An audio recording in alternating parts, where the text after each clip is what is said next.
ഈ പരിശുദ്ധ മറിയത്തെ സ്നേഹിക്കേണ്ട ആവശ്യകത എന്ന് പറയുന്നത് രക്ഷാകര ചരിത്രത്തിലെ സമരത്തിൽ പരിശുദ്ധ മറിയം മറ്റാരെക്കാളും കൂടുതൽ അജയ്യ പോരാളിയായിട്ട് നിലകൊണ്ടതുകൊണ്ടാണ്. പുരാതന സർപ്പത്തിൻ്റെ തലയെ തകർക്കാനും അവൻ്റെ മേൽ ആധിപത്യം പുലർത്താനുമുള്ള ആ സഭയുടെ ഏറ്റവും വലിയ ആവശ്യങ്ങളിൽ പരിശുദ്ധ മറിയം ഏറ്റവും മുൻപന്തിയിലുണ്ടായിരുന്നു. അതുകൊണ്ട് തന്നെയാണ് പരിശുദ്ധ മറിയത്തെക്കുറിച്ച് നമ്മളിപ്പോൾ ചിന്തിക്കുന്നത്. ഉൽപ്പത്തി 3:15 പ്രകാരം പരിശുദ്ധ മറിയം മറ്റാർക്കും അവഗണിക്കാൻ പറ്റാത്ത വണ്ണം ഒരു ഉയർന്ന ലെവലിലാണ് നിൽക്കുന്നത്. ദൈവം പരിശുദ്ധ മറിയത്തോട് പറയുന്ന ഒരു വാക്കാണിത്. ദൈവം സ്ത്രീയോട് പറഞ്ഞു എന്നാണ് ഇങ്ങനെ എഴുതിയിരിക്കുന്നത്. ഉൽപ്പത്തി 3:15 നീയും സ്ത്രീയും തമ്മിലും നിന്റെ സന്തതിയും അവളുടെ സന്തതിയും തമ്മിലും ഞാൻ ശത്രുത ഉളവാക്കും. അവൻ നിന്റെ തല തകർക്കും, നീ അവൻ്റെ കുതികാലിൽ പരിക്കേൽപ്പിക്കും. ആ ഒരൊറ്റ വാക്കിലൂടെ സാത്താനോട് ദൈവം പറയാണ്, നീയും സ്ത്രീയും തമ്മിൽ ശത്രുതയുണ്ടാവും. അപ്പോൾ ഒരു സന്ധിയില്ലാ സമരമാണ് പരിശുദ്ധ മറിയവും പിശാചും തമ്മിൽ തുടങ്ങി വെച്ചിരിക്കുന്നത്. ഉൽപ്പത്തി 3:15 പ്രകാരം ആ സാത്താന്റെ തലയെ തകർക്കാനും അവൻ്റെ മേൽ ആധിപത്യം പുലർത്താനുമുള്ള ദൈവകൃപയാണ് പരിശുദ്ധ മറിയത്തിന് ദൈവം തമ്പുരാൻ അതോടെ വാഗ്ദാനം ചെയ്തു കൊടുത്തിരിക്കുന്നത്. പിശാചിൻ്റെ തലയെ തകർക്കാനുള്ള അധികാരം കിട്ടിയ പരിശുദ്ധ മറിയത്തോട് ചേർന്ന് നിൽക്കുമ്പോൾ സാത്താന്റെ പ്രലോഭനങ്ങളെ ജയിക്കാനും സാത്താൻ ഒരുക്കുന്ന കെണികളും ചതികളും വഞ്ചനകളും ഗൂഢാലോചനകളും ദുരുപായങ്ങളും തിരിച്ചറിഞ്ഞ് അവനെ കീഴ്പ്പെടുത്താനൊരു ശക്തി, വൻ ശക്തി നമ്മുടെ കുടുംബത്തിലേക്ക് നമുക്ക് ലഭിച്ചുകൊണ്ടിരിക്കും. അതാണ് എൻ്റെ കാര്യം. സാത്താൻ ഏറ്റവും കൂടുതൽ ഭയമുള്ള പരിശുദ്ധ മറിയത്തെ നമ്മൾ വെറുക്കുകയോ പരിശുദ്ധ മറിയ ഭക്തിയെ നമ്മൾ മാറ്റി നിർത്തുകയോ ചെയ്താൽ അവർ ശരിക്കും സാത്താന്റെ ഏജന്റായി മാറുകയല്ലേ ചെയ്യുന്നത്. ഹല്ലേലൂയ, നന്ദിയോട് പറഞ്ഞേ ഹല്ലേലൂയ. അപ്പൊ മരിയ ഭക്തി എന്ന് പറഞ്ഞാൽ പിശാചിന്റെ തലയെ തകർക്കുന്ന ഭക്തി എന്നാണ് അതിൻ്റെ അർത്ഥം. അപ്പോൾ പരിശുദ്ധ മറിയത്തോട് ചേർന്ന് നിന്ന് സാത്താന്റെ തലയെ തകർക്കാനുള്ള പദ്ധതികളുടെ ഭാഗമാണ് നമ്മൾ ഓരോരുത്തരും. ആ ഭാഗമായിട്ടാണ് നമ്മളെ കർത്താവ് വിളിച്ചിരിക്കുന്നത്. അപ്പൊ അങ്ങനെയുള്ളൊരു ലെവലിൽ നമ്മൾ നിൽക്കുമ്പോൾ പരിശുദ്ധ മറിയത്തോടുള്ള വിരോധം മനസ്സിൽ വെച്ച് മരിയ വണക്കത്തെ എതിർക്കുന്നവര്, ജപമാല ഭക്തിയെ ചോദ്യം ചെയ്യുന്നവര്, പരിശുദ്ധ മറിയത്തെ അപകീർത്തിപ്പെടുത്താനൊക്കെ ശ്രമിക്കുന്നവര് വളരെ ശ്രദ്ധിക്കണം. അത് വലിയൊരു അപകടത്തിലേക്ക് അവരെ കൊണ്ടുപോകും. സാത്താൻ സേവയിലേക്കോ സാത്താൻ്റെ കൂട്ടിലേക്കോ അവരെ വലിച്ചു കയറ്റുന്ന അനുഭവം അവർക്കുണ്ടാകും. കാരണം ഞാനിത് പറയാൻ കാരണം ഈ സാത്താൻ അന്നും ഇന്നും ഒരുപോലെ പരിശുദ്ധ മറിയത്തിൻ്റെ പുറകെ നടക്കുന്നുണ്ട്. വെളിപാട് പുസ്തകം 12-ാം അധ്യായത്തിൽ ഇത് കൃത്യമായിട്ട് പറയുന്നുണ്ട്. 12-ാം അധ്യായം 13 മുതലുള്ള തിരുവചനത്തിൽ പറയുന്നത്, താൻ ഭൂമിയിലേക്ക് എറിയപ്പെട്ടു എന്ന് കണ്ടപ്പോൾ ആൺകുട്ടിയെ പ്രസവിച്ച സ്ത്രീയെ അന്വേഷിച്ച് സർപ്പം പുറപ്പെട്ടു. സർപ്പത്തിൻ്റെ വായിൽ നിന്ന് രക്ഷപ്പെട്ട് തൻ്റെ സങ്കേതമായ മരുഭൂമിയിലേക്ക് പറന്നു പോകാൻ വേണ്ടി ആ സ്ത്രീക്ക് വൻ കഴുകൻ്റെ 2 ചിറകുകൾ നൽകപ്പെട്ടു. സ്ത്രീയെ ഒഴുക്കിക്കളയാൻ സർപ്പം തൻ്റെ വായിൽ നിന്ന് നദി പോലെ ജലം അവളുടെ പിന്നാലെ പുറപ്പെടുവിച്ചു. എന്നാൽ ഭൂമി അവളെ സഹായിച്ചു. അത് വായി തുറന്ന് സർപ്പം വായിൽ നിന്ന് ഒഴുക്കിയ നദിയെ വിഴുങ്ങിക്കളഞ്ഞു. അപ്പോൾ സർപ്പം സ്ത്രീയുടെ നേരെ കോപിച്ചു തുള്ളി. ഇതാണ് ബൈബിൾ എഴുതിയിരിക്കുന്നത്. ഹല്ലേലൂയ. അപ്പോ മാതാവിനെ എതിർക്കുകയും മാതാവിനെതിരെ അല്ലെങ്കിൽ മരിയ ഭക്തിയിൽ നിലനിൽക്കുന്ന വ്യക്തികളെ വചനം വളച്ചൊടിച്ച് അവരെ തെറ്റിദ്ധരിപ്പിച്ച് തട്ടിക്കളയുമ്പോഴൊക്കെ സംഭവിക്കുന്നത് ഇതുപോലെയാണ്. ഇതാണ് പ്രിയപ്പെട്ടവരെ, വായിൽ നിന്ന് ജലമൊഴുക്കി എങ്ങനെ പിശാച് പരിശുദ്ധ മറിയത്തെ തകർക്കാൻ ശ്രമിച്ചോ അതുപോലെ ഇന്നും മരിയ ഭക്തിയെ ചോദ്യം ചെയ്യുന്നവർ വളരെ സൂക്ഷിച്ചു കൊള്ളണം. അവരുടെ വായിൽ നിന്ന് ഒഴുകുന്ന വിഷജലം അനേകം മക്കളുടെ ജീവിതങ്ങളെ തകർത്ത് കളയുന്നുണ്ട്. നമ്മുടെ ആ ചരിത്ര പശ്ചാത്തലം നമ്മൾ മനസ്സിലാക്കണം പ്രിയപ്പെട്ടവരെ. ഈ പരിശുദ്ധ മറിയത്തെ സ്നേഹിക്കണമെങ്കിൽ ഈ മറിയം സഭയ്ക്ക് ചെയ്തു തന്നിട്ടുള്ള മഹത്തായ സംഭാവനകൾ നമ്മൾ ഓർക്കണം. എന്തൊക്കെയാണത്? ആദിമസഭ എന്ന് പറഞ്ഞാൽ സമരസഭ ഒരുപാട് വേദനയിലൂടെ പാഷണ്ഡതകളിലൂടെ, ഭീകരതകളിലൂടെ, അതുപോലെ ധാർമ്മിക അധപ്പതനത്തിലൂടെയൊക്കെ കടന്നു പോയപ്പോൾ മരിയ ഭക്തിയും ജപമാല ഭക്തിയുമാണ് കത്തോലിക്ക സഭയെ പിടിച്ചു നിർത്തിയ അജയ്യ ശക്തി എന്ന് പറയുന്നത്. അതുപോലെ തന്നെ ആൽബിജൻസൻ ഒരു പാഷണ്ഡത ലോകത്തുണ്ടായിരുന്നു. 15-ാം നൂറ്റാണ്ടിൽ ആൽബിജൻസൻ പാഷണ്ഡതകൾ 12 മുതൽ നൂറ്റാണ്ടുകൾ ഇങ്ങനെ വന്നുകൊണ്ടിരിക്കുകയാണ്. ആൽബിജൻസൻ പാഷണ്ഡത, ആ പാഷണ്ഡത സഭയെ കടന്നാക്രമിച്ചുകൊണ്ടിരുന്നപ്പോൾ പരിശുദ്ധ മറിയം വിശുദ്ധ ഡൊമിനിക്കിന് ജപമാല നൽകിക്കൊണ്ട് പറയുന്നു, ലോകത്ത് നടമാടുന്ന കൊടിയ തിന്മയ്ക്കെതിരെ പോരാടി ജയിക്കാൻ ഈ ജപമാല എടുക്കാൻ പറഞ്ഞു. ആ ജപമാല എടുത്ത് ജപമാല ചൊല്ലി സാത്താന്റെ ശക്തിയെ തൂത്തെറിഞ്ഞു കളഞ്ഞു. ഇത് സഭ ശരിക്കും മനസ്സിലാക്കിയ സത്യമാണ്. ഇനി 15-ാം നൂറ്റാണ്ടിൻ്റെ ഏകദേശം പകുതി കഴിഞ്ഞുള്ള സമയം 1571 കാലഘട്ടങ്ങളിൽ തുർക്കിയുടെ സൈനിക ശക്തി യൂറോപ്പിൽ ഉടനീളം കിരാതഭരണം നടത്തുകയും യൂറോപ്പിനെ അന്ധവിശ്വാസത്തിലേക്കും അരാജകത്വത്തിലേക്കും തള്ളിയിട്ട സമയത്ത് ജപമാല ഭക്തിയും മരിയഭക്തിയുമാണ് സഭയെ ഉലച്ചു കളയാതെ പിടിച്ചു നിർത്തിയതും സഭയെ കരുത്തോടെ മുന്നോട്ട് പോകാൻ ശക്തിപ്പെടുത്തിയതും. അതുകൊണ്ട് കത്തോലിക്ക സഭയ്ക്ക് ഒരിക്കലും പരിശുദ്ധ മറിയത്തെ ഒരു സ്റ്റെപ്പ് പോലും താഴ്ത്തിക്കാണാൻ പറ്റില്ല. പരിശുദ്ധ മറിയത്തെ രക്ഷാകര ശുശ്രൂഷയിലെ പ്രധാന പങ്കാളിനിയായിട്ട് മാത്രമേ കണ്ട് സ്നേഹിക്കാൻ പറ്റുള്ളൂ. ഹല്ലേലൂയ. ഈ സ്വർഗം സമ്മാനിച്ച അമ്മയെ ഒരു വാക്കുകൊണ്ട് പോലും, ഒരു നോട്ടം കൊണ്ട് പോലും അപകീർത്തിപ്പെടുത്താൻ നമുക്ക് സാധ്യമല്ല.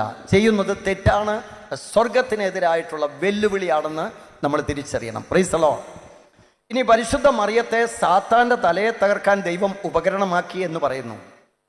ഈ സാത്താൻ എങ്ങനെയൊക്കെയാണ് പ്രവർത്തിക്കുന്നതെന്ന് നോക്കാം. സാത്താൻ ഈ ഓരോ കാര്യങ്ങളെ സ്ക്രീൻ ചെയ്യുന്നത് നമ്മൾ ശരിക്കും മനസ്സിലാക്കണം. ഇന്ന് ലോകത്ത് ഏറ്റവും കൂടുതൽ പിശാച് എല്ലാവരിലും പ്രവർത്തിച്ചുകൊണ്ടിരിക്കുകയാണ്. അവൻ്റെ വിളനിലമായി മാറിയിരിക്കുകയാണ് ഭൂമി മുഴുവനും. പിശാച് പ്രവർത്തിക്കുന്ന കുറച്ച് കാര്യങ്ങൾ നമ്മൾ അറിഞ്ഞാലേ ഈ സാത്താനെതിരെ പോരാടുന്ന പരിശുദ്ധ മറിയത്തെ സ്നേഹിക്കാൻ പറ്റുള്ളൂ. ഉൽപ്പത്തിയുടെ പുസ്തകം എടുക്കാം. 3-ാം അധ്യായത്തിൽ സാത്താൻ സ്ക്രീൻ ചെയ്ത് കടന്നു വന്ന മേഖലകൾ എന്താണ്? ഉൽപ്പത്തി 3-ാം അധ്യായം 1-ാം തിരുവചനം. ദൈവമായ കർത്താവ് സൃഷ്ടിച്ച എല്ലാ വന്യജീവികളിലും വെച്ച് കൗശലമേറിയതായിരുന്നു സർപ്പം. അത് സ്ത്രീയോട് ചോദിച്ചു, തോട്ടത്തിലെ ഒരു വൃക്ഷത്തിൻ്റെയും ഫലം തിന്നരുതെന്ന് ദൈവം കൽപ്പിച്ചിട്ടുണ്ടോ? സ്ത്രീ സർപ്പത്തോട് പറഞ്ഞു, തോട്ടത്തിലെ വൃക്ഷങ്ങളുടെ പഴം ഞങ്ങൾക്ക് ഭക്ഷിക്കാം, എന്നാൽ തോട്ടത്തിൻ്റെ നടുവിലുള്ള മരത്തിൻ്റെ പഴം ഭക്ഷിക്കുകയോ തൊടുക പോലുമോ അരുത്. ഭക്ഷിച്ചാൽ നിങ്ങൾ മരിക്കും എന്ന് ദൈവം പറഞ്ഞിട്ടുണ്ട്. സർപ്പം സ്ത്രീയോട് പറഞ്ഞു, നിങ്ങൾ മരിക്കുകയില്ല, അത് തിന്നുന്ന ദിവസം നിങ്ങൾ ജീവിക്കും. നിങ്ങളുടെ കണ്ണുകൾ തുറക്കുകയും നന്മയും തിന്മയും അറിഞ്ഞ് നിങ്ങൾ ദൈവത്തെ പോലെ ആകുമെന്നും ദൈവത്തിനറിയാം. സ്ക്രീൻ ചെയ്തു വരുന്ന അവസ്ഥ കണ്ടോ? പിശാചിന്റെ തന്ത്രം എന്ന് പറയുന്നത്, ആ പിശാചിന്റെ ഒന്ന് തന്ത്രം നമ്മൾ എപ്പോഴും തിരിച്ചറിയണം.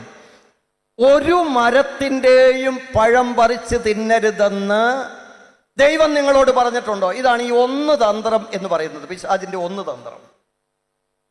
ഒന്നിലാണ് പിശാചിന്റെ കണ്ണെപ്പോഴും ചൂഴ്ന്നു നിൽക്കുന്നത്. എന്തിനാണ് ഈ ഒന്നേ കയറി കർത്താവ് പിശാച് പിടിക്കുന്നതെന്ന് ചോദിച്ചാൽ, ഒന്നിൽ തൊട്ട് ഒന്നുമില്ലാതാക്കുന്നതും ഒന്നുമല്ലാതാക്കി മാറ്റുന്നതുമാണ് അവന്റെ തന്ത്രം. Hallelujah, hallelujah.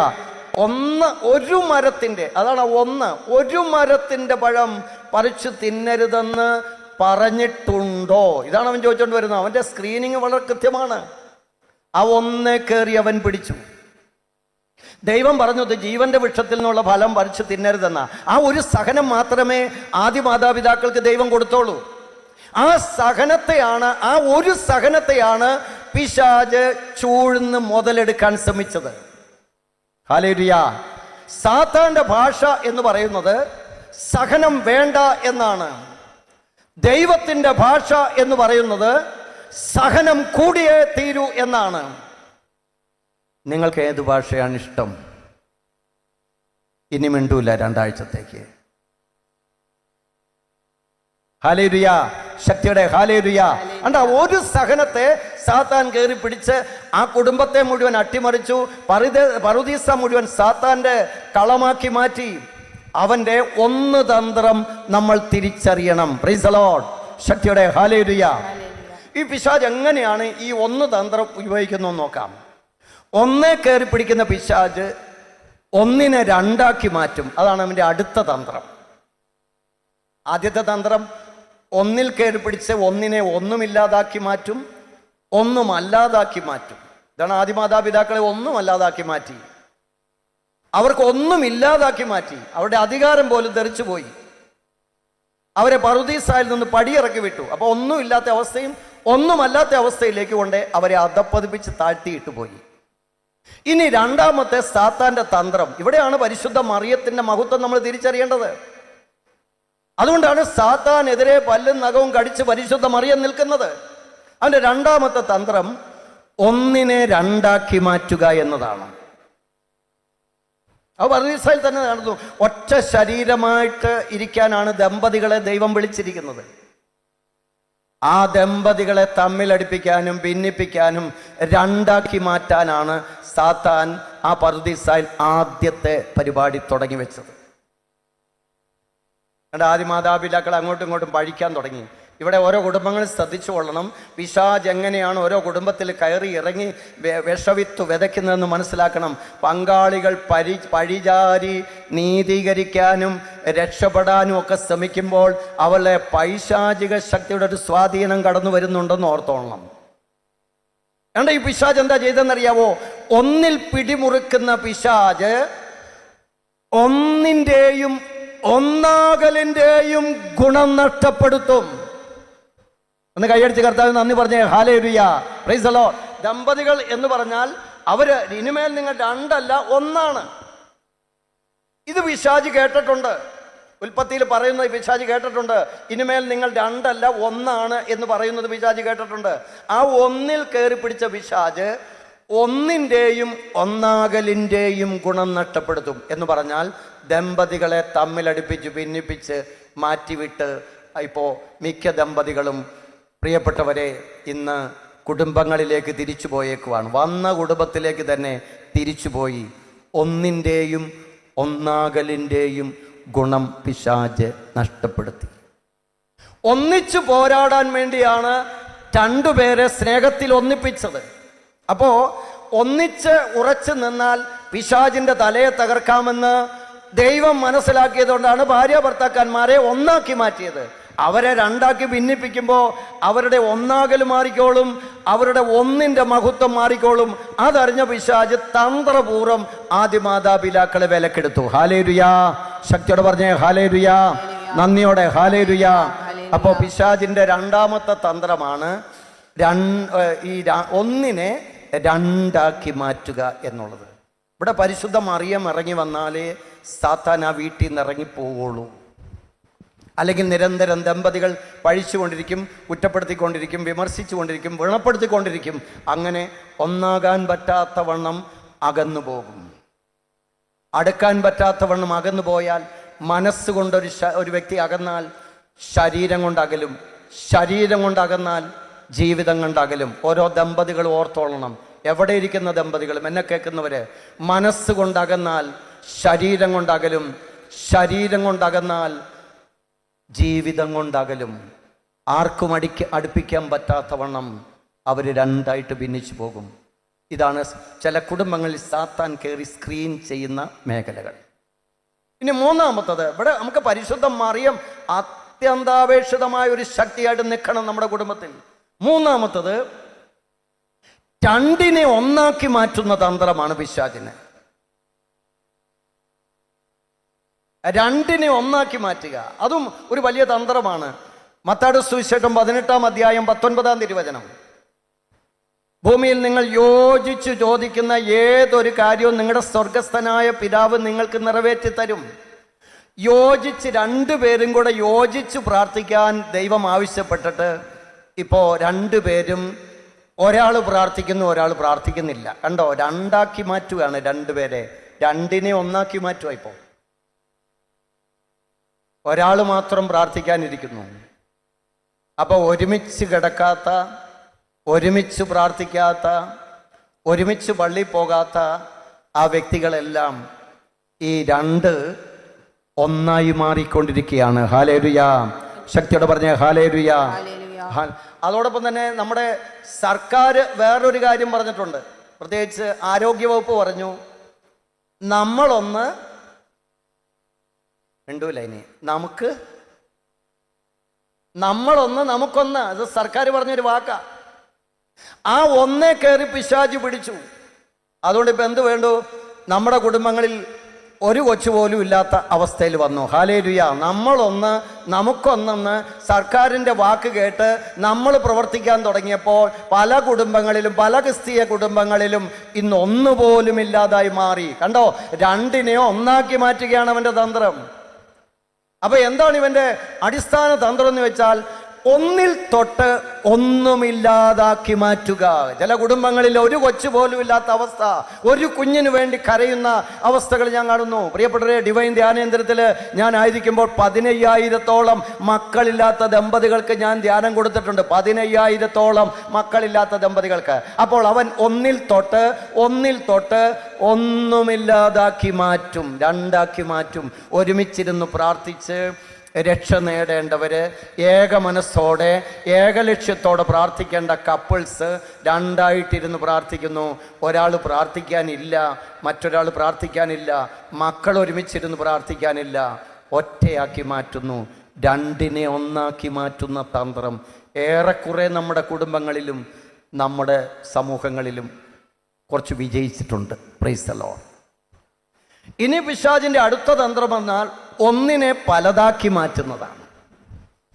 ഹല്ലേലൂയ. തെറ്റിപ്പോകരുത് കേട്ടോ, ഞാൻ ഓരോന്ന് പറയുമ്പോൾ ശ്രദ്ധിക്കണം. ഒന്നിനെ പലതാക്കി മാറ്റുന്നൊരു തന്ത്രം. ഒരുമയുടെ ശക്തി മനസ്സിലാക്കിയ പിശാച് എപ്പോഴും കൂട്ടായ്മയെ തകർക്കാനാണ് നോക്കുന്നത്. ഇതാണ് കുടുംബങ്ങളിലും സഭയിലും സംഭവിക്കുന്നത്. ഇന്ന് സഭയിലും സംഭവിക്കുന്നത്, ഒരുമയുടെ ശക്തി തകർത്തിട്ട് അവരാ കൂട്ടായ്മയുടെ മേൽ കണ്ണുവെച്ചു സാത്താൻ. അതുകൊണ്ട് ഭിന്നത വർദ്ധിച്ചു വരുന്നു. ചില കുടുംബങ്ങളിൽ ചില മക്കൾ ചോദിച്ചു, ഒരു കമ്പനിക്ക് വേണ്ടി ഈസ്റ്ററിന് അല്പം കുടിക്കുന്നതുകൊണ്ട് കുഴപ്പമുണ്ടോ? ആ ഒന്നേ കയറി പിശാച് പിടിച്ചു. ഒരു കമ്പനിക്ക് വേണ്ടി കുടിക്കുന്നതുകൊണ്ട് കുഴപ്പമുണ്ടോ എന്ന് ചോദിച്ച പിശാച് ആ ഒന്നേ കയറി പിടിച്ച് ഇന്ന് ഒരു ദിവസമല്ല 365 ദിവസം കുടിച്ചാലും അവന് മതിയാകാതെ വരുന്നു. ഹല്ലേലൂയ. ബാറ് മുഴുവൻ വറ്റിച്ചാലും അവന് മതിയാകാതെ വരുന്നു. കണ്ടോ, ഒന്നേ കയറി പിടിച്ചതാ. ഒരു കമ്പനിക്ക് വേണ്ടി ഒരു പെഗ് കുടിക്കുന്നത് കൊണ്ട് വല്ല കുഴപ്പമുണ്ടോ എന്ന് ചോദിച്ച് തുടങ്ങിയ കൊച്ച് ഇന്ന് കുടി നിർത്താൻ പറ്റാത്ത ദുരനുഭവങ്ങളായി മാറിയിരിക്കുന്നു. ഒന്നിലും സന്തോഷം തോന്നാത്ത ദുർദിനങ്ങൾ. ഞാനിത് പറയുമ്പോൾ പ്രിയപ്പെട്ടവരെ, എല്ലാ മാസത്തിലും 15-ാം തീയതി അല്ലെങ്കിൽ 13-ാം തീയതി ഇവിടെ കാഞ്ഞിരപ്പള്ളിയിലുള്ള തമ്പലക്കാട് മദ്യപാനികളുടെ ധ്യാനകേന്ദ്രത്തിൽ ഞാൻ പോകുന്നുണ്ട്. എത്രയോ ചെറുപ്പക്കാരാണെന്ന് പറയാവോ, ഒരു കൂട്ടിന് വേണ്ടി, ഒരു കമ്പനിക്ക് വേണ്ടി കുടിച്ചു തുടങ്ങിയിട്ട് ഇന്ന് തല പോയി, ഹൃദയം പോയി, കരള് പോയി, സകല ആന്തരിക അവയവങ്ങൾ നഷ്ടപ്പെട്ട് വേദനിക്കുന്നത്. ഒന്നേ കയറി പിടിക്കുന്ന പിശാച് ഒന്ന് പലതാക്കി മാറ്റും. ഒരു നുണ പറയുന്നോണ്ട് കുഴപ്പമുണ്ടോ എന്ന് ചോദിക്കും. ഇതാണ് ബൈബിളില് ലൂക്കായുടെ സുവിശേഷം 14-ാം അധ്യായം 18-ാം തിരുവചനത്തിൽ കർത്താവ് സ്വർഗരാജ്യത്തിന്റെ വിരുന്നുണ്ണാൻ വേണ്ടി അനേകം പേരെ ക്ഷണിച്ചു. അപ്പോൾ വിരുന്നിൻ്റെ സമയമായപ്പോൾ, അങ്ങനെയാണ് ഇസ്രായേലിൻ്റെ ഒരു പ്രത്യേകത, യഹൂദന്മാരുടെ പ്രത്യേകത, 2 പ്രാവശ്യം ചെന്ന് ക്ഷണിക്കും. ആദ്യം ഒന്ന് വിളിക്കും, പിന്നീട് വിരുന്നിൻ്റെ സമയമാകുമ്പോൾ വീണ്ടും ചെന്ന് വിളിക്കും. അതിന് സഹശുശ്രൂഷകരെ, സേവകരെ പറഞ്ഞയക്കും. അങ്ങനെ പറഞ്ഞയച്ചപ്പോൾ ഒരുവൻ പറഞ്ഞു, ഞാൻ ഒരു വയൽ വാങ്ങിയിരിക്കുന്നു, അത് പോയി കാണേണ്ടിയിരിക്കുന്നു, അതുകൊണ്ട് എനിക്ക് വരാൻ സമയമില്ല. വിരുന്നുണ്ണുക എന്ന് പറയുന്നത് ഒരു വിളിയാണ്. ഹല്ലേലൂയ. ശക്തിയുടെ ഹല്ലേലൂയ. സ്വർഗരാജ്യത്തിലേക്കുള്ളൊരു വിളിയാണ്. അപ്പൊ അവൻ എവിടെയാണ് പിശാച് സ്ക്രീൻ ചെയ്ത് നശിപ്പിക്കുന്നതെന്നറിയാവോ? ഒരു വയലിലേക്ക് അവന്റെ ശ്രദ്ധ തിരിച്ചിട്ട് വിലയുള്ളതിനെ അവഗണിക്കാൻ വല വിരിച്ചു. ഹല്ലേലൂയ. ശക്തിയുടെ ഹല്ലേലൂയ. എന്താണ് വിലയുള്ളത്? സ്വർഗരാജ്യമാണ്. സ്വർഗരാജ്യത്തിലെ വിരുന്നുണ്ണാനാണ് അവനെ ദൈവം വിളിച്ചത്. പക്ഷെ അവൻ പറഞ്ഞത്, ഒരു വയൽ ഞാൻ വാങ്ങിച്ചിരിക്കുന്നു, എനിക്ക് തോട്ടത്തിൽ പണിയാനുണ്ട്, എനിക്ക് കിണർ കുത്താനുണ്ട്, എനിക്ക് കൂലിപ്പണിക്ക് പോകാനുണ്ട് എന്ന് പറഞ്ഞ് വിലയുള്ളതിനെ വിലകെട്ടതാക്കി മാറ്റാൻ സാത്താൻ വളരെയേറെ ശ്രമിക്കുന്നു. കാരണം പിശാച് എന്ന് പറയുന്നത് ഭിന്നതയുടെ ആത്മാവാണ്, ഭിന്നതയുടെ ആത്മാവാണ്.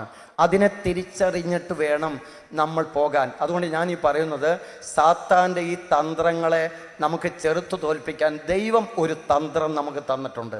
അതെന്താണെന്നറിയാമോ? പിശാചിൻ്റെ ഒന്ന് തന്ത്രത്തെ തകർക്കാൻ ദൈവം പറഞ്ഞു, 1 മണിക്കൂർ നിങ്ങൾക്ക് എന്നോടുകൂടെ ഉണർന്നിരിക്കാമെങ്കിൽ സാത്താൻ്റെ ഒന്ന് തന്ത്രത്തെ ഞാൻ തകർത്ത് തരാം. കൈകൾ ഉയർത്തിപ്പിടിച്ചേ. 1 മണിക്കൂർ ഈ സയൻസ് സന്ധ്യയിൽ 1 മണിക്കൂർ ഈ ആലയത്തിൽ വന്നിരുന്ന് ദൈവത്തെ ആരാധിക്കാൻ നിനക്ക് പറ്റുമെങ്കിൽ നിന്റെ കുടുംബത്തിൻ്റെ പൈശാചിക ശക്തിയുടെ സ്വാധീനം ഞാൻ നീക്കിത്തരാം. ഇവിടെയാണ് നമ്മൾ പരിശുദ്ധ മറിയത്തിൻ്റെ കൂട്ടുപിടിക്കേണ്ടത്. അമ്മയുടെ കരം പിടിച്ചാൽ സാത്താന് ഭയമാണ് നമ്മളെ ഓരോരുത്തരെയും. ഈ ജപമാലയിൽ പിടിച്ചാൽ പിന്നെ അവനെ തൊടാൻ പിശാചിന് സാധ്യമല്ല. ബൈബിളിൽ എത്ര ഇടങ്ങളിലാ പിശാച് ഓരോ വ്യക്തികളെ ഉപയോഗിക്കുന്നത്. അനന്യാസ് എന്ന് പറയുന്ന ഒരു വ്യക്തിയെ നമുക്കറിയാം. അപ്പോസ്തല പ്രവൃത്തി 5-ാം അധ്യായത്തിൽ 3 മുതലുള്ള തിരുവചനം. അനന്യാസിനെ ഒരു നുണ പറയാൻ പ്രേരിപ്പിച്ചു, കള്ളത്തരത്തിനൊരുക്കി. കണ്ടോ, സാത്താൻ നുണയനും നുണയുടെ പിതാവുമായതുകൊണ്ട് കള്ളത്തരം കാണിക്കുന്നവര്, കള്ളക്കണക്കെഴുതുന്നവര്, കള്ളന് കൂട്ടു നിൽക്കുന്നവര്, കള്ളത്തരത്തിന് ഒത്താശ നൽകുന്നവര്, കൈക്കൂലി വാങ്ങിക്കുന്നവര്, കള്ളക്കടത്തു നടത്തുന്നവര്, സ്വർണ്ണക്കടത്തു നടത്തുന്നവര്, എല്ലാവരും സാത്താന്റെ പിണിയാളുകളാണ്. ഇതാണ് അനന്യാസിന് പറ്റിയ ഗതികേട്. അത് വളരെ വിജിലന്റ് ആയിരിക്കണം. പരിശുദ്ധ മറിയത്തോടൊപ്പം ഇരുന്നാൽ ഇത് പറ്റുള്ളൂ. ഇനി ലോത്തിന്റെ ഭാര്യ, ആ ലോത്തിന്റെ ഭാര്യയെ കുറിച്ച് ബൈബിൾ പറയുന്നത് ഉൽപ്പത്തിയുടെ പുസ്തകം 19-ാം അധ്യായം 26-ാം തിരുവചനം. ലോത്തിനെയും ലോത്തിന്റെ ഭാര്യയും മക്കളെയും രക്ഷിക്കാൻ കർത്താവ് പരമാവധി ശ്രമിച്ചു. ആ സോദോം ഗോമോറയിൽ തിന്മ പെരുകിയപ്പോൾ ഈ കുടുംബത്തെ മാത്രമേ കർത്താവ് തെരഞ്ഞെടുത്തുള്ളൂ. എന്നാൽ ലോത്തിന്റെ ഭാര്യയിലേക്ക് മണ്ണിനോടുള്ള ആഗ്രഹം ജനിപ്പിച്ച് അവളെ പിന്നിലേക്ക് തിരിഞ്ഞു നോക്കാൻ പ്രേരിപ്പിച്ചു. അതോടുകൂടി അവൾ ഉപ്പുതൂണായി മാറി.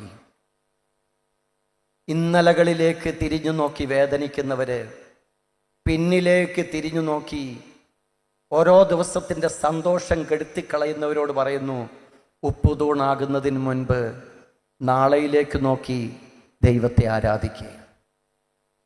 ഇരുമ്പിനെ തകർക്കാൻ പറ്റില്ലെന്ന് നമുക്കൊക്കെ അറിയാം. ഇരുമ്പിനെ അങ്ങനെ എളുപ്പത്തിൽ തകർക്കാൻ പറ്റില്ല. പക്ഷേ ഇരുമ്പിനെ തകർക്കാൻ പറ്റുന്ന ഒരു ശക്തിയുണ്ട് ഇരുമ്പിൽ തന്നെ. അത് തുരുമ്പാണ്. ഹല്ലേലൂയ, ശക്തിയുടെ ഹല്ലേലൂയ. അതുപോലെ പിശാച് നമ്മുടെ കുടുംബത്തിൽ തുരുമ്പ് പോലെയാണ് കയറി വന്ന് നമ്മുടെ കുടുംബത്തെ തകർക്കാനുള്ള വഴികൾ എടുക്കുന്നത്. അവന്റെ സ്ക്രീനിങ് എത്ര ഭയങ്കരമാണ് പ്രിയപ്പെട്ടവരെ. ഹല്ലേലൂയ. നമ്മിൽ പ്രവർത്തിക്കുന്ന ഇരുളിൻ്റെ ശക്തികളെ, ബലഹീനതകളെ കീഴടക്കാൻ നമുക്ക് സാധിക്കണമെങ്കിൽ പരിശുദ്ധ മറിയത്തോട് കൂടെ നിന്ന് ജപമാല ചൊല്ലി ഈശോയുടെ പെസഹ രഹസ്യങ്ങൾ ആഘോഷത്തോടെ ചൊല്ലി ആരാധിക്കണം ദൈവത്തെ. ഇപ്പൊ ജപമാല എന്ന് പറയുന്നത് മാതാവിനെ സ്നേഹിക്കുന്നത് ഒരു പ്രവൃത്തിയല്ല. പിന്നെയോ പരിശുദ്ധ മറിയത്തോട് ചേർന്ന് ദൈവത്തെ ആരാധിക്കുന്ന ശുശ്രൂഷയാണ്. ഈശോയുടെ ജനനം, ഈശോയുടെ പരസ്യ ജീവിതം, ഈശോയുടെ പീഡാസഹനം, ഈശോയുടെ ഉദ്ധാനം, ഇതൊക്കെ ധ്യാനിക്കുന്നതാണ് ജപമാല എന്ന് പറയുന്നത്. അതുകൊണ്ട് ഓരോ ജപമാലയും ഈശോയിലേക്ക് വളരുന്ന ശുശ്രൂഷയാണ്. ഓരോ ജപമാലയും ഓർമ്മപ്പെടുത്തുന്നത് ക്രിസ്തുവിനെയാണ്. അതുകൊണ്ട് ജപമാല ഭക്തി ഒരധികപ്പറ്റാണെന്ന് ആരു പറഞ്ഞാലും അതിനെ വകവെക്കേണ്ടതില്ല. അവർ സാത്താന്റെ ഏജന്റായിട്ട് നിന്ന് നിങ്ങളെ തുരത്താൻ ശ്രമിക്കുന്ന ശക്തികളാണ്. ഹല്ലേലൂയ. നന്ദിയോട് പറഞ്ഞേ ഹല്ലേലൂയ. ഇനി യൂദാസിനെ ഒന്നെടുക്കാം. യൂദാസിനെ എങ്ങനെയാ സാത്താൻ ഉപയോഗിച്ചെന്ന് നോക്കാം. യൂദാസിൽ 30 വെള്ളിക്കാശിനുള്ള മോഹം കൊടുത്തു. സമ്പത്തിനോടുള്ള മോഹം കൊടുത്താണ് ഇന്ന് പല കുടുംബങ്ങളെയും പല വ്യക്തികളെയും കർത്താവ് തകർക്കുന്നത്. വെള്ളിക്കാശിന്റെ മോഹം അവനിൽ ജനിപ്പിച്ചു. കർത്താവ് അവസാനം അവനെക്കുറിച്ച് പറഞ്ഞത് അവൻ ജനിക്കാതിരുന്നെങ്കിൽ എന്നാണ്. ഇനി പത്രോസിനെ ഒന്നെടുത്തേ. പത്രോസിനൊരു പ്രേരണ കുറ്റമാണ് പിശാച് കൊടുത്തത്. എന്ത് പ്രേരണ കുറ്റം? തള്ളിപ്പറയാനുള്ള പ്രേരണ കുറ്റം. ഒരുപാട് പേർക്ക് പാപം ചെയ്യാനുള്ള പ്രേരണ കുറ്റം കൊടുക്കുമ്പോഴെല്ലാം സാത്താൻ്റെ ഒളിഞ്ഞും തെളിഞ്ഞുള്ള പ്രവൃത്തികൾ അവിടെ ഉണ്ടെന്ന് മനസ്സിലാക്കണം. ദാവീദ് രാജാവിനോടത്തെ ദാവീദ് രാജാവിൻ്റെ ജഡത്തിൽ പിശാച് കയറി, അവൻ്റെ ബലഹീനതയിൽ പിശാച് കയറി, അവൻ്റെ നന്മകളെ ചോർത്തിക്കളഞ്ഞു, സന്തോഷത്തെ കെടുത്തിക്കളഞ്ഞു. ജോബിന്റെ കുടുംബത്തിൽ മൃഗസമ്പത്തിലാണ് പിശാച് കയറിയത്. പിശാച് 2 സ്ഥലത്താണ് കയറുന്നത്. ഒന്ന് മൃഗങ്ങളിൽ, പിന്നെ 2 മനുഷ്യരിൽ. ഹല്ലേലൂയ, ശക്തിയോടെ ഹല്ലേലൂയ. അപ്പോൾ മൃഗങ്ങളിൽ പിശാച് കയറും. അതുകൊണ്ടാണ് പന്നിയുടെ പുറത്തേക്ക് പൊക്കോളാൻ ഞങ്ങളെ അയക്കണമെന്ന് പിശാചുകൾ തന്നെ നേരിട്ട് പറഞ്ഞത്. മൃഗങ്ങളുടെ പുറത്തും മനുഷ്യന്റെ മേലുമാണ്, മനുഷ്യ ശരീരത്തിലുമാണ് അവൻ്റെ പാർപ്പിടം. അതുകൊണ്ട് ശ്രദ്ധിച്ചോളണം. എന്നാൽ ദൈവം നമ്മളോട് പറയുന്നത്, your body is my property. നിന്റെ ശരീരം എൻ്റെ പ്രോപ്പർട്ടിയാണ്. സാത്താൻ അവകാശമില്ല. പാപം ചെയ്യുമ്പോൾ മാത്രമാണ് സാത്താൻ അവിടെ കയറി ഭരിക്കാൻ പറ്റുന്നത്. Price the Lord. അവൻ ഒരിക്കലും മൗനവ്രതത്തിലല്ല, അവൻ ഒരിക്കലും അനങ്ങാപ്പാറയല്ല. ഇതാണ് നമ്മൾ തിരിച്ചറിയേണ്ടത്. അതാണ് പരിശുദ്ധ മറിയം ഓടി നടക്കുന്നതിൻ്റെ പ്രധാന കാരണം. ലോകം മുഴുവൻ ഓടി നടന്ന് നമ്മുടെ മക്കളെ ഒരുക്കിക്കൊണ്ടിരിക്കുകയാണ്. മക്കളെ, ദൈവപിതാവിൻ്റെ ആ പ്രവൃത്തിയുടെ സമാപനം കുറിക്കുകയാണ്. യേശുവിൻ്റെ 2ാം വരവിന് ഒരുങ്ങിക്കൊള്ളുക, നിങ്ങൾ ഒരുങ്ങിക്കൊള്ളുക എന്ന് പറഞ്ഞ് കരഞ്ഞും അതുപോലെ സ്വരം കേൾപ്പിച്ചും അമ്മ ജപമാല ഭക്തി വർദ്ധിപ്പിച്ചും അനേകം പേർക്ക് പ്രത്യക്ഷപ്പെട്ടും അനേകം പേർക്ക് വെളിപാടുകൾ കൊടുത്ത പരിശുദ്ധ മറിയം ഇന്ന് ലോകത്ത് ഓടി നടക്കുകയാണ്. കാരണം സാത്താൻ അവൻ ഓടി നടക്കുന്നവനായതുകൊണ്ട് ഓടി നടന്ന് സാത്താന്റെ തലയെ തകർക്കാൻ അമ്മ ഇന്ന് കൂടെയുണ്ട്. ഹല്ലേലൂയ, ശക്തിയോടെ പറഞ്ഞേ ഹല്ലേലൂയ, ഹല്ലേലൂയ. മനുഷ്യന്റെ ചിന്തകളിൽ ടാർഗറ്റ് ചെയ്ത് അവനെ നശിപ്പിക്കുകയാണ് സാത്താന്റെ ഏറ്റവും വലിയ കാര്യം. അതുകൊണ്ട് പരിശുദ്ധ മറിയം പറയുന്നത്, മക്കളെ, തലമുറകളോട് കരുണ കാണിക്കുന്ന ദൈവത്തെ നിങ്ങൾ ഓർക്കണം. മനുഷ്യന്റെ ചിന്തകൾ അശുദ്ധ ചിന്തകളിൽ അവനിൽ കൊണ്ടുവരുന്നു. ലൈംഗികത ചെറിയ തോതിലാണെങ്കിൽ പോലും അത് നമ്മൾ തെറ്റായിട്ട് ഉപയോഗിച്ചാൽ അത് പിശാചിന്റെ പ്രവേശന കവാടമായിരിക്കും നമ്മുടെ ശരീരം. കേട്ടോ ഇല്ലെന്ന് എനിക്കറിഞ്ഞൂടാ. ലൈംഗികത മനുഷ്യന് ദൈവം കൊടുത്തിരിക്കുന്ന ഒരു ദാനമാണ്. അത് സകല മനുഷ്യർക്കും കർത്താവ് കൊടുത്തിട്ടുണ്ട്. ആ ലൈംഗികത തെറ്റായി ഉപയോഗിച്ചാൽ, അത് ചെറിയ തോതിലാണെ പോലും തെറ്റായിട്ട് ഉപയോഗിച്ചാൽ അവൻ്റെ ശരീരം പിശാചിന്റെ പ്രവേശന കവാടമായി മാറും. ഹല്ലേലൂയ, ശക്തിയോടെ ഹല്ലേലൂയ. 2ാമത് നെഗറ്റീവ് ചിന്തകൾ മനസ്സിന്റെ ഉള്ളിൽ കൊണ്ടുവരും. എന്താണ് ഈ നെഗറ്റീവ് വികാരങ്ങൾ? കോപം, നിരാശ, അതുപോലെ ദുഃഖം, ആകുലത, ഭയം, ഇതെല്ലാം നെഗറ്റീവ് വികാരങ്ങളാണ്. ഈ നെഗറ്റീവ് വികാരങ്ങൾ നമ്മുടെ തലയ്ക്കുള്ളിൽ കൊണ്ടുവന്ന് ഈ പിശാച് നമ്മളെ തകർക്കാൻ വേണ്ടി ശ്രമിക്കും. ഹല്ലേലൂയ, ശക്തിയോടെ പറഞ്ഞേ ഹല്ലേലൂയ, ഹല്ലേലൂയ. അപ്പോ പിശാച് പരിശുദ്ധ മറിയത്തിന്റെ പിന്നാലെ വിഷജലമൊഴുക്കി പോയതുപോലെ ഇന്ന് എൻ്റെയും നിങ്ങളുടെയൊക്കെ പിന്നാലെ വിഷം ജലമൊഴുക്കി വരും. എന്നാൽ പരിശുദ്ധ മറിയത്തെ കൂട്ടുപിടിച്ചാൽ, ജപമാല ചൊല്ലിയാൽ ആ വ്യക്തിയെ ഒരിക്കലും സാത്താന് തകർക്കാൻ പറ്റുകയില്ല. അത് നമ്മൾ മറക്കരുത്. എന്താണ് അതിൻ്റെ കാരണം? ഓരോ നന്മ നിറഞ്ഞ മറിയമേ എന്നുള്ള പ്രാർത്ഥന, അല്ലെങ്കിൽ കൃപ നിറഞ്ഞ മറിയമേ എന്നുള്ളൊരു പ്രാർത്ഥന ചൊല്ലുമ്പോൾ ആ പ്രാർത്ഥനയുടെ ഏറ്റവും വലിയ ശക്തി എന്ന് പറയുന്നത് 2 പേരാണ് ആ പ്രാർത്ഥനയിൽ നിറഞ്ഞു നിൽക്കുന്നത്. ഹല്ലേലൂയ, ശക്തിയുടെ ഹല്ലേലൂയ. ഒന്ന്, പ്രപഞ്ച സൃഷ്ടാവിനെ ഭൂമിക്ക് തന്ന പരിശുദ്ധ മറിയം. 2, സൃഷ്ടപ്രപഞ്ചത്തിന്റെ മേൽക്കോയ്മയുള്ള യേശു ക്രിസ്തു. ഇവര് 2 പേരും നിറഞ്ഞു നിൽക്കുന്ന ഒരു പ്രാർത്ഥനയും ഭൂമിയിലില്ല. ഇതുപോലെ മനോഹരമായ, ഇതുപോലെ സുനിശ്ചിതമായ പദ്ധതിയുള്ള ഒരു പ്രാർത്ഥനയും ഭൂമിക്ക് കിട്ടിയിട്ടില്ല. എന്താണ്? നന്മ നിറഞ്ഞ മറിയമേ, അല്ലെ കൃപ നിറഞ്ഞ മറിയമേ, നിനക്ക് സമാധാനം, കർത്താവ് നിന്നോട് കൂടെ എന്ന് പറഞ്ഞാൽ, ദൈവം കൂടെ നടക്കുന്ന പരിശുദ്ധ മറിയത്തിന്റെ കൂടെ നടക്കുമ്പോൾ നമുക്ക് ദൈവകൃപ നിറയും, ദൈവികമായ ശക്തി ഉണ്ടാകും. ഒരു ദൈവകൃപയില്ലാത്തവന്റെ കൂടെ നടന്നാലോ? ഹല്ലേലൂയ, ശക്തിയോടെ ഹല്ലേലൂയ. ഒരു കള്ളുകുടിയന്റെ കൂടെ നടന്നാൽ അവൻ എന്ത് ശക്തി കിട്ടും? ഒരു വ്യഭിചാരിയുടെ കൂടെ നടന്നാൽ അവൻ എന്ത് കിട്ടും? ഒരു കള്ളന്റെ കൂടെ നടന്നാലോ? എന്നാൽ അതിനേക്കാൾ ഉപരി നിർമ്മലയായ കന്യകയുടെ കൂടെ നടന്നാൽ ഒരു നിർമ്മല ഹൃദയം നൽകും. ഒരു നന്മ നിറഞ്ഞ മനസ്സ് നമുക്ക് രൂപപ്പെട്ട് കിട്ടും. എന്തിലും നന്മ കാണാൻ, ആരിലും നന്മ കാണാൻ, എല്ലായിടത്തും നന്മ പറയാൻ, എല്ലായിടത്തും നന്മ പ്രവർത്തിക്കാനുള്ള കൃപ കിട്ടുന്നത് പരിശുദ്ധ മറിയത്തിന്റെ കൂടെ നിൽക്കുന്നവർക്കാണ്. അല്ലാത്തവര് ഘോരഘോരമായിട്ട് പ്രഘോഷിക്കുന്നു മാത്രമേ ഉള്ളൂ. പരിശുദ്ധ മറിയത്തെ മാറ്റി നിർത്തിയിട്ടുള്ള കരിസ്മാറ്റിക് നവീകരണം എന്ന് പറയുന്നത് അത് ദൈവികമായ നവീകരണമല്ല. ഹല്ലേലൂയ, കരമുയർത്തി സ്തുതിക്ക്. Hallelujah, hallelujah.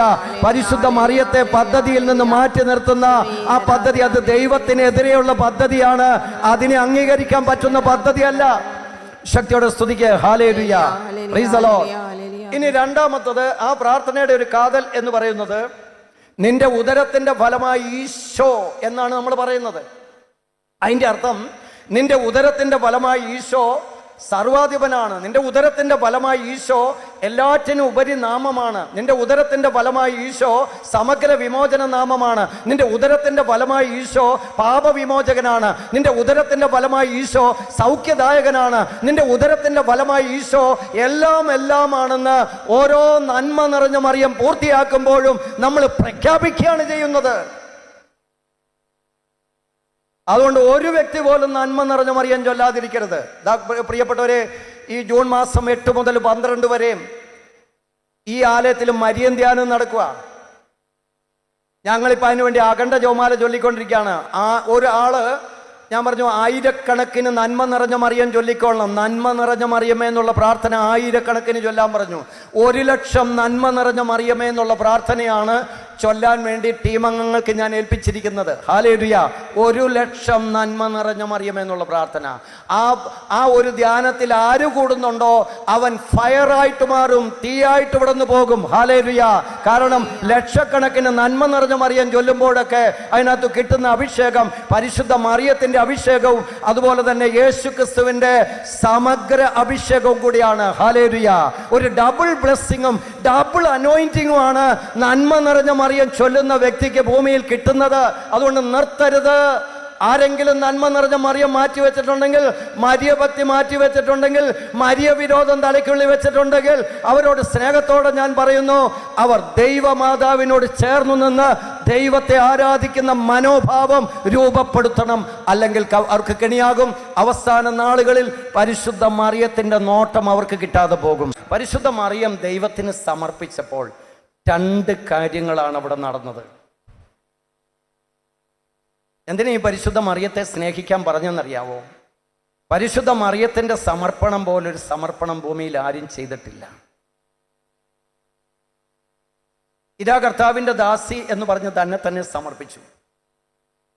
ഏതൊരു വ്യക്തിയും ഇതാ കർത്താവിന്റെ ദാസി എന്ന് ദൈവത്തോട് പറയുമ്പോൾ, ഇതാ കർത്താവിന്റെ ദാസൻ എന്ന് ദൈവത്തിന് സമർപ്പിക്കുമ്പോൾ ആ വ്യക്തിക്ക് 2 രീതിയിലുള്ള കാര്യങ്ങളാണ് കിട്ടുന്നത്. ഒന്ന്, ഒരു അൺബ്രേക്കബിൾ കവണന്റ് ആ വ്യക്തിക്ക് കിട്ടും. ഇതാ കർത്താവിന്റെ ദാസി എന്നൊരു വ്യക്തി പറയുമ്പോൾ ആ വ്യക്തിക്ക് ഒരിക്കലും മായാത്ത മുദ്ര പോലെ ഒരു കവണന്റ് ആ വ്യക്തിയുടെ മേൽ കിട്ടും. ഇനി പരിശുദ്ധ മറിയത്തിന് പകരം വെക്കാൻ ഒരു സ്ത്രീ ഭൂമിയിലില്ല. എത്ര പുണ്യാളത്തിയാന്ന് പറഞ്ഞാലും പരിശുദ്ധ മറിയത്തിന് കിട്ടിയ പ്രസാദപര മഹത്വം ഇനി ഒരു ഭൂമിയിൽ ഒരു സ്ത്രീക്കും കിട്ടിയില്ല. അമ്മയെപ്പോലെ ഒരു സ്ത്രീയും ഇനി ആകാൻ ആഗ്രഹിച്ചിട്ട് കാര്യമില്ല. കാരണം അമ്മയ്ക്കൊരു സ്ഥിര പ്രതിഷ്ഠാ വരം ദൈവം തമ്പുരാൻ കൊടുത്തു കഴിഞ്ഞു. ദൈവത്തിൻ്റെ അമ്മയാകാനുള്ള വിളി. അതാണ് ഞാൻ പറയുന്നത്, അൺബ്രേക്കബിൾ കവണന്റ്. അത്രമാത്രം അധികം ഒരു അഭിഷേകത്തിൻ്റെ ഒരു കവണന്റ്, ഒരു ഉടമ്പടിയാണ് ദൈവം തമ്പുരാൻ പരിശുദ്ധ മറിയത്തിന് കൊടുത്തിരിക്കുന്നത്. ആർക്കും പൊട്ടിക്കാൻ പറ്റാത്ത, ആർക്കും തകർത്തെറിയാൻ പറ്റാത്ത, ആർക്കും ചോദ്യം ചെയ്യാൻ പറ്റാത്ത ഒരു ഉടമ്പടി ബന്ധം പരിശുദ്ധ മറിയവുമായിട്ട് കർത്താവ് ഉണ്ടാക്കി. ഇതാണ് ഇതാ കർത്താവിൻ്റെ ദാസി എന്ന് പറഞ്ഞ് പരിശുദ്ധ മറിയത്തോട് ചേർന്ന് സമർപ്പിക്കുന്ന വ്യക്തിക്ക് കിട്ടുന്നത്. ഹല്ലേലൂയ. ശക്തിയോട് പറഞ്ഞ ഹല്ലേലൂയ. രണ്ടാമത്, ആത്മാർത്ഥമായി സമർപ്പിച്ചാൽ വേറൊന്ന് കിട്ടും. അത് പറയുമ്പോൾ നിങ്ങളുടെ തല കറങ്ങുമെന്ന് എനിക്കറിയാം. അതാണ് എ ബണ്ടിൽ ഓഫ് സഫറിങ് എന്ന് പറഞ്ഞാൽ എണ്ണമില്ലാത്ത കഷ്ടപ്പാടുകളും ദുരിതങ്ങളും വരും. ഇപ്പോൾ ചിലർ തലയെ കൈവച്ചിട്ട് പറയാണ്, അങ്ങനെയാണെങ്കിൽ മറിയത്തെ പോലെ ഇതാ കർത്താവിൻ്റെ ദാസി എന്നുള്ള സമർപ്പണം ഞാൻ മാറ്റിവെക്കും. ബണ്ടിൽ ഓഫ് സഫറിങ് എന്ന് പറഞ്ഞാൽ കെട്ട് കണക്കിന് സഫറിങ്, സഹനങ്ങൾ, കഷ്ടപ്പാടുകൾ, ദുരിതങ്ങൾ, തകർച്ചകൾ, ഫലമണിയാത്ത അവസ്ഥകൾ നമ്മുടെ കുടുംബത്തിൽ ചിലപ്പോൾ കിട്ടും. പക്ഷേ ഒരു കാര്യം, പരിശുദ്ധ മറിയത്തെ ദൈവം വ്യാകുലങ്ങളുടെ അമ്മയായിട്ട് ഉയർത്തുക ചെയ്തത്. നമ്മൾ പറയുന്നത് വേദനകൾ നമ്മളെ താഴ്ത്തുന്നതാണെന്നാ, എന്നാൽ ഞാൻ പറയുന്നത് വേദനകൾ നമ്മളെ ഉയർത്തുന്നതാണ്. പരിശുദ്ധ മറിയത്തെ വ്യാകുല മാതാവായിട്ട് ദൈവം തമ്പുരാൻ ഉയർത്തി. നിങ്ങൾ ആ കുടുംബത്തെ ഒന്ന് നോക്കിക്കേ. ഈശോയുടെ പേര് സഹനദാസൻ എന്ന്, പരിശുദ്ധ മറിയത്തിന്റെ പേര് വ്യാകുല മാതാവെന്ന്. ആ കുടുംബത്തിലെ മക്കളായ നമ്മുടെ പേരെന്നായിരിക്കും പിന്നെ? വേണ്ടിയല്ല, നമുക്ക് സഹനം പറ്റല്ല. ആ കുടുംബം മുഴുവനും സഹനത്തിന്റെ പട്ടികയിൽ മാത്രമാ. അതുകൊണ്ട് ഏതൊരു വ്യക്തി സമർപ്പിക്കുമ്പോൾ നമ്മുടെ വിളിയിലൊക്കെ ഒളിഞ്ഞു കിടക്കുന്ന ചില സഹനങ്ങൾ എന്ന് പറയുന്നത്, പ്രത്യേകിച്ച് കുടുംബജീവിതമാണെങ്കിലും ഏകസ്ഥ ജീവിതമാണെങ്കിലും സന്യസ്ത ജീവിതമാണെങ്കിലും ആ വിളിയിലൊക്കെ ചില സഹനങ്ങൾ ഒളിഞ്ഞു കിടപ്പുണ്ട്. എന്തിനാണ് ആ സഹനം ഒളിഞ്ഞു കിടക്കുന്നതെന്ന് ചോദിച്ചാൽ, ആ സഹനങ്ങളാണ് നമ്മുടെ ദൗത്യ നിർവഹണത്തെ പൂർണ്ണമാക്കി മാറ്റുന്നത്. നമുക്കെല്ലാവർക്കും ഒരു ദൗത്യമുണ്ട് ദൈവത്തിൻ്റെ സന്നിധിയിൽ. ആ ദൗത്യത്തെ പൂർണ്ണമാക്കി മാറ്റുന്നത് ചെറുതും വലുതുമായ സഹനങ്ങളാണ്. ഹല്ലേലൂയ! ശക്തിയോടെ പറഞ്ഞേ ഹല്ലേലൂയ, ഹല്ലേലൂയ. നമ്മുടെ ലക്ഷ്യം കൂടുതൽ ഭൗതികമാകുമ്പോൾ നിരാശ ഉടലെടുക്കും. നമ്മുടെ ലക്ഷ്യം കൂടുതൽ ദൈവികമാകുമ്പോൾ പ്രത്യാശ കുടുംബത്തിൽ കയറി വരും. ഇന്ന് പല കുടുംബങ്ങളെ കണ്ടപ്പോൾ എനിക്കൊരു കാര്യം ഇങ്ങനെ കിട്ടി, ഒരു വെളിപ്പെടുത്തൽ കിട്ടി. അതായത് നമ്മുടെ ലക്ഷ്യം കൂടുതൽ ഭൗതിക മേഖലയിലാണെങ്കിൽ നമ്മൾ നിരാശയിൽ നിബന്ധിച്ച് തളരും. നമ്മുടെ ലക്ഷ്യം കൂടുതൽ ആത്മീയമായ ഉത്കർഷത്തിലേക്കാണെങ്കിൽ നമ്മൾ പ്രത്യാശ കൊണ്ട് നിറയും. നിങ്ങൾ ഏത് പട്ടികയിൽ പെടുമെന്ന് ഇവിടെ ഒന്നിരുന്ന് ചിന്തിച്ചു. ഹല്ലേലൂയ! ഇവിടെ ഞാൻ പറയുന്നു, ഈ വണക്കമാസം നന്നായിട്ട് പ്രാർത്ഥിക്കണം. ലോകത്ത് നടമാടുന്ന കൊടിയ തിന്മയ്ക്കെതിരെ പോരാടി ജയിക്കാൻ ദൈവം തന്ന ഏറ്റവും ശക്തമായ ആയുധമാണ് ജപമാല. ഈ ജപമാലയിൽ പിടിക്കാത്തവരെല്ലാം നിർഭാഗ്യവാന്മാരായിട്ട് പിന്നീട് എണ്ണപ്പെടും. ഇത് അൾത്താരയുടെ മുമ്പിൽ നിന്നാണ് പറയുന്നത്. 22 വർഷമായിട്ട് 24 വർഷമായിട്ട് ദൈവവചനം പ്രഘോഷിക്കുന്ന നാവിൽ നിന്നാണ് പറയുന്നത്. ഈ ജപമാല പിടിക്കാത്തവർ പിന്നീട് സഹതപിക്കേണ്ട ഗതികേട് വരും. ഹല്ലേലൂയ! കാരണം ജോൺ പോൾ രണ്ടാമൻ മാർപ്പാപ്പ പറഞ്ഞത് ഇത് വിശുദ്ധിയിലേക്കുള്ള വിളവെടുപ്പ് പ്രാർത്ഥനയാണ്. ഒരു വ്യക്തിക്ക് വിശുദ്ധിയിൽ വളരണമോ, ഒരു കുടുംബം ഒന്നു ചേർന്ന് വിശുദ്ധിയിൽ വളർന്ന് സ്വർഗരാജ്യത്തെ ലക്ഷ്യമാക്കി ജീവിക്കണമോ, ആ വ്യക്തി ജപമാല ചൊല്ലി പരിശുദ്ധ മറിയത്തോടൊപ്പം അനുസരിച്ച് വിധേയപ്പെട്ട് നിന്നാൽ ആ വ്യക്തി അനുഗ്രഹിച്ചുയർത്തുക തന്നെ ചെയ്യും. Price the Lord! ശക്തിയോടെ പറഞ്ഞേ ഹല്ലേലൂയ!